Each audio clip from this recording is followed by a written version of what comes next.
Hi everyone, it's Nicole and I have another layout and I'm showing you some of the products, some washi tape I may be using, and these are some gems from Stampin' Up! And Close to My Heart and October Afternoon Brads, which I don't use, and those Amy Tangerine letters that I don't end up using. And some wood veneers that I pulled out, and some labels from October Afternoon, and a lot of my scraps.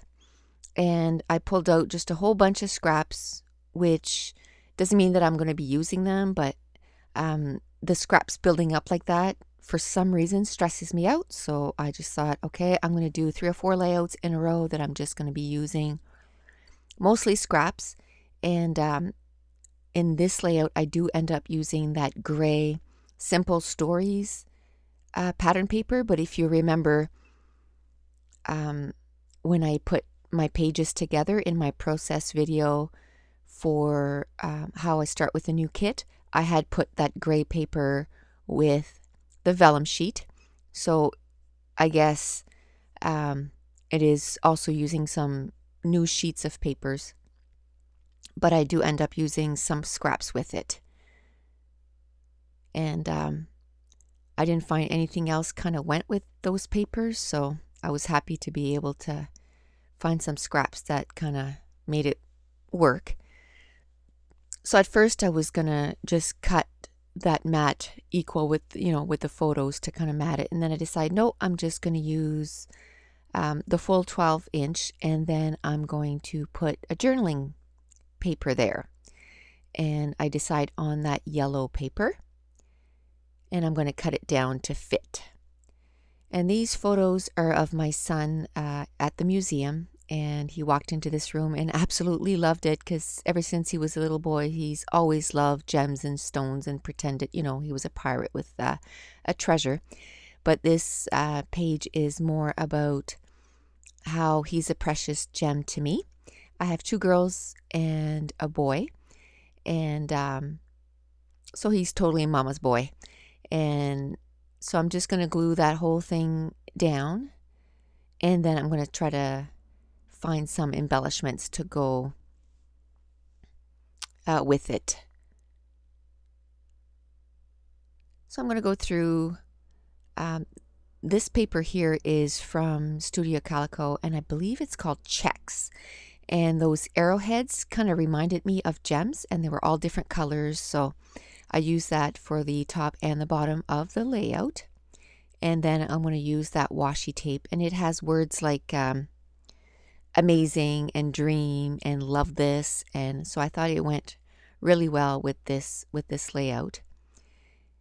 So I'm going to start gluing everything down, and then I decide on a digital print that I had cut out, and it says today was, and it has a whole bunch of little squares that you can tick off, like amazing and all these kinds of words.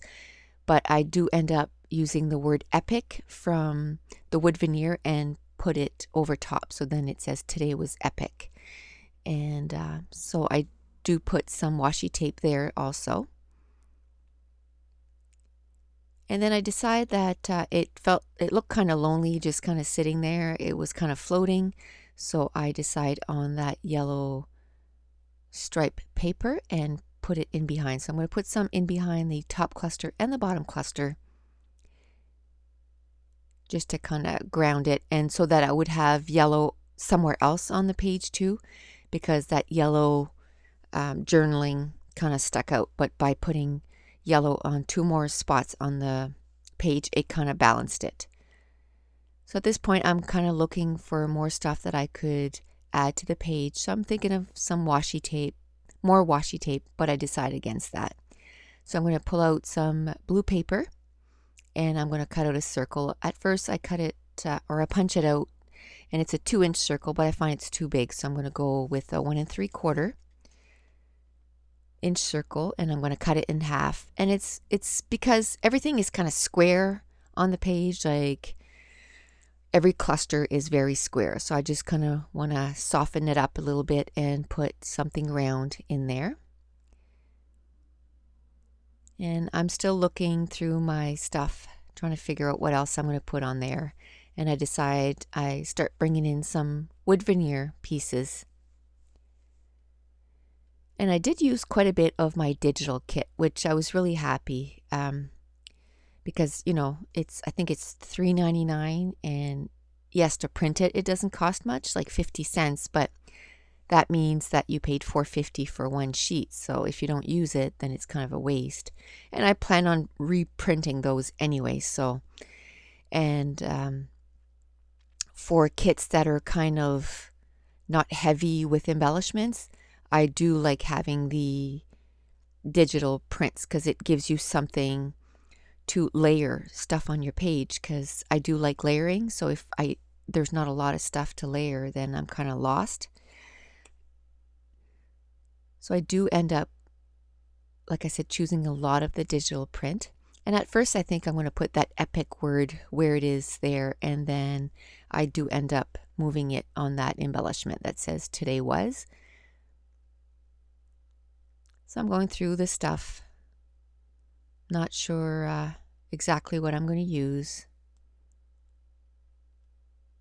This was the 4th layout, I believe, that day, so the brain was getting kind of tired. But my daughter had left the day before with my grandson, and I was totally lost. I didn't know what to do with myself, so I ended up cleaning the entire house from top to bottom, and then doing 4 layouts just to stay busy because I was going crazy missing him. So I believe at this point I decided I wanted to use that vellum because I had it paired up with that gray paper. So I cut a piece and kind of put it in behind that top right cluster and the bottom left cluster. And you can't really tell on the recording, but it does show up quite a bit on the page. So I'm going to punch out another one of those circles to put it at the top cluster, just to bring some of that blue at the top there. And I end up losing that digital little tag that I had at the top there, and I end up finding it 3 days later. So I do end up finding something else for there. I don't know where it went for 3 days, but it just kind of showed up on my desk after 3 days. So I figured it kind of got stuck on my cutter, and I found it a few days later. So at this point, I'm looking for that digital cut, and I can't find it. I'm looking everywhere.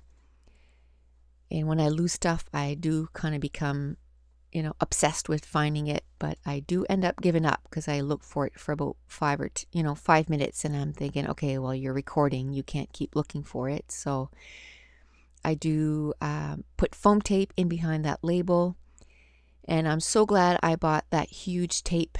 I didn't know if I was going to use it a lot, but I love that I can decide the size of the tape that I need.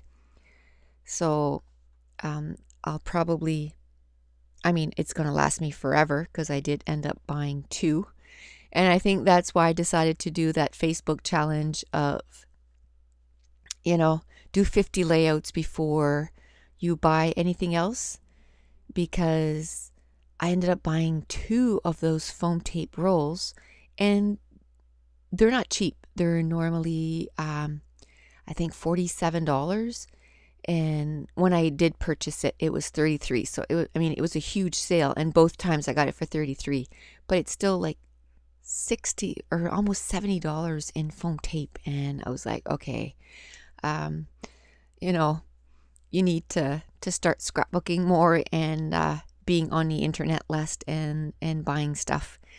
And so I'm really enjoying that challenge. I could probably, and that's, not exaggerating one little bit, I could scrapbook every day and do 2 pages a day for 3 years, if not more, and not run out. Maybe glue, but even at that, I could probably find an alternate in my stuff to glue it down. Because ATG tape, I think I have over like 100 rolls, and I have, score tape, and I have those quick dry adhesive. I think I have 7 or 8 bottles, and it's almost like I'm afraid that they're not going to have my product anymore, so I just kind of stock up on everything. And washi tape, I must have, I don't know, over 300 rolls of washi tape. And so anyway, this is sort of like my AA for scrapbookers, so I'm going to do my 50 layouts before I buy anything else. So at this point, I decide on going through my digital prints to replace that little die cut that I had lost. And a lot of those are from Studio Calico, and some of it are free prints that I found online. And at first I was printing 3 or 4 copies of the same thing, and then I decided, no, you just need one, and you own the file forever, so if you need more, then you can print more. So I decide on that tag that says happiness right here, but I do end up cutting it in a rectangle shape instead of the tag. And then I believe I'm going to start working on the gems, and these are from Stampin' Up. And before I got the Studio Calico kits, I use these all the time because I can customize them. With my Copic markers, I color them in the color that I need. And I've been a Studio Calico member now for over 6 months, I think. I think May was the 7th kit. And so I've been using enamel dots and sort of forgot about those gems. So, but with this, because of the whole, precious gem, I thought of those little blings, and I thought I'd take them out again and color them in the color that I needed. So I'm going to need to keep them close and use them, a little bit more, because I do love them. So now I'm going to start working on my title, Precious Gem. And I have to say that I do have a lot of stuff, but I've been scrapbooking for 14 years. And 10 of those 14 years, I used to teach classes. So I do have a lot of stuff because, I always had to have fresh and new stuff. And I only stopped teaching about, I'd say 2 years ago, but I didn't stop totally. My friend does weekend crops, and I prepare classes for her, and she has maybe 2 crops a year. So I'll do a set of 10 pages, and I'll prepare the kits for her, and she just sells them at the crop just to kind of help her out. And then I started missing, teaching, so I think that's why I started doing YouTube videos. I've been wanting to do YouTube videos for probably 5 or 6 years and never got around to it. So a couple months ago, I thought, you have everything to do it. I had bought a flip camera about 5 years ago, and never really used it except for my kids' events, so I decided to start using it. So I did color in those gems with the Copic markers, and like I said, I just absolutely love that. And I'm going to put 3 around each cluster, just to kind of frame each cluster. And after the recording, those gems, and I think a lot of it was because it was because when I get those printed at Staples, the digital kit, it's kind of a shiny paper, and they weren't sticking, so I did use my quick dry adhesive glue and glued them down again. So if you find, if you have those and they don't stick really well, just add some extra glue and then it works really good. So I'm going to finish doing that, and I believe after this I'm going to take out my Studio Calico box that I use for inking, and I'm going to ink my page with 3 colors, Passport and 2 of my Glimmer Glaze. And this is recording number 7, so hopefully it recorded. And because it's really hard, like the first time that you record it, it kind of goes smoothly, and then every time you record you kind of keep forgetting what you said and what you should say. And anyway, this is, I don't know if I said this before, this is layout 11 of 50, and this layout took me an hour and 2 minutes, and cross my fingers that it recorded. And thanks for watching. Bye.